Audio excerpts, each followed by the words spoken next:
दादी के हाथों का जादू और खुशबू से महकता घर, माँ की मुस्कुराहट और खाने की सुगंध। MDH गरम मसाला, क्योंकि हर रिश्ता है स्वाद से जुड़ा। और राहुल गांधी के आरोपों पर भारतीय जनता पार्टी का जवाब आ गया है। राहुल गांधी के आरोप लोकतंत्र पर हमला है, ये कहा है बीजेपी ने। कहा गया है बीजेपी की तरफ से कि राहुल गांधी चुनाव आयोग को धमका रहे हैं। वोटिंग को लेकर राहुल गांधी के मन में संदेह है।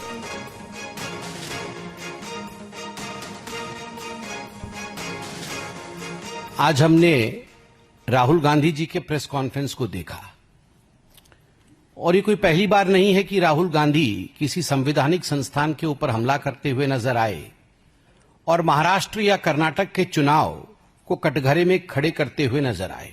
राहुल गांधी और कांग्रेस पार्टी ने आज तक उन राज्यों में कोई भी प्रेस कॉन्फ्रेंस नहीं किया जिन राज्यों में उनको जीत मिली है। ये जो मीठा मीठा गपगप और कड़वा कड़वा थू थू, यह जो सिलेक्टिविटी है कि हम सिलेक्टिव आउटरीच दिखाएंगे, यह भी भारत की जनता देख रही है। आप हिमाचल में जीतते हैं तो उस समय तो नहीं कहते हैं कि इलेक्शन कमीशन ने अच्छा काम किया, उस समय तो आप नहीं कहते हैं कि इलेक्शन कमीशन ने कहीं ना कहीं फर्जीवाड़ा किया, उस समय आप फर्जीवाड़ा आपको नजर नहीं आता है या आप बधाई भी नहीं देते हैं, उस समय आप न्यूट्रल हो जाते हैं। नेता प्रतिपक्ष राहुल गांधी ने आज मीडिया से बात करते हुए चुनाव आयोग पर कई आरोप लगाए। राहुल ने कहा कि वोट की चोरी हुई है। उन्होंने सबूत दिखाते हुए दावा किया कि कर्नाटक में एक विधानसभा क्षेत्र में 1 लाख मतदाताओं के फर्जी एड्रेस मिले हैं। This is EC data. Please understand. This is not our data. This is EC data. And EC कह रहा है कि हम फ्री एंड फेयर इलेक्शन करा रहे हैं और उनके डेटा में एक असेंबली में 1 लाख फेक वोटर्स हैं, फेक एड्रेसेस, डुप्लीकेट, फॉर्म 6, अलग अलग तरीके। तो हम इलेक्शन कमीशन से नहीं कह रहे हैं, हम हिंदुस्तान के युवाओं से कह रहे हैं, हिंदुस्तान की जनता से कह रहे हैं। यह आपका भविष्य है, गरीबों का भविष्य है। यह आपके आंख के सामने पूरा का पूरा सिस्टम चोरी किया जा रहा है और ये ब्लैक, जैसे मैंने बोला, ब्लैक एंड व्हाइट है। ये उनका डेटा है, उनकी फोटोग्राफ्स हैं, उनके नाम है, उनके डुप्लीकेट्स, उनके फेक एड्रेसेस हैं। राहुल गांधी ने कहा है कि 5 तरीके से वोटों की चोरी होती है। उन्होंने क्या बताया, आइए सुनिए। हर कागज को हमने आइडेंटिफाई किया, कैटलॉग किया है, फोटोग्राफ निकाली है, कंपेयर की है। 6 महीने लगे। 5 तरीके से होती है: डुप्लीकेट वोटर,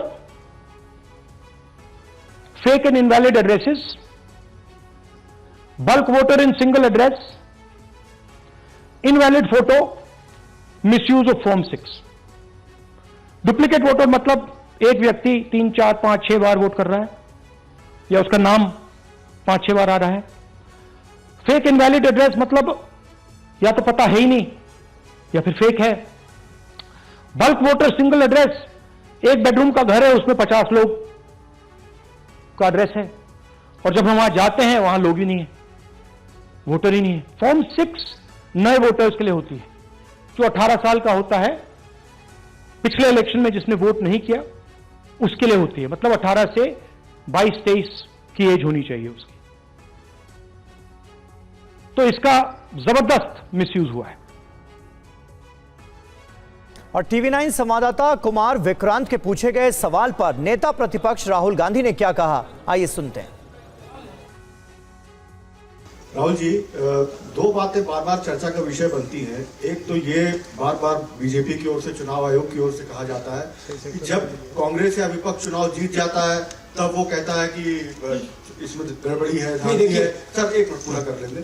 और जब हार जाते हैं तब वो ये बात कहने लगते हैं, जीत जाते हैं तब कुछ नहीं कहते हैं। और दूसरी बात, ये क्या इसका इलाज वोटिंग मशीन की जगह दोबारा बैलेट पर लौटने से हो पाएगा? जब तक एक बात आपको क्लियरली समझनी होगी, जब तक इलेक्शन कमीशन कॉम्प्रोमाइज्ड है, जब तक वोटर लिस्ट कॉम्प्रोमाइज्ड है, तब तक ना ईवीएम से कुछ होगा ना मैन्युअली होगा। आपका दूसरा सवाल क्या था? जीत जाते हैं तब कांग्रेस कुछ नहीं बोलती है, हार जाता है। पॉइंट ये नहीं है कि बीजेपी जीत रही है, कांग्रेस हार रही है। पॉइंट है कि here there is clear proof, 100% proof that elections are rigged in India, not 99%, 100%। दादी के हाथों का जादू और खुशबू से महकता घर, माँ की मुस्कुराहट और खाने की सुगंध, MDH गरम मसाला। क्योंकि हर रिश्ता है स्वाद से जुड़ा।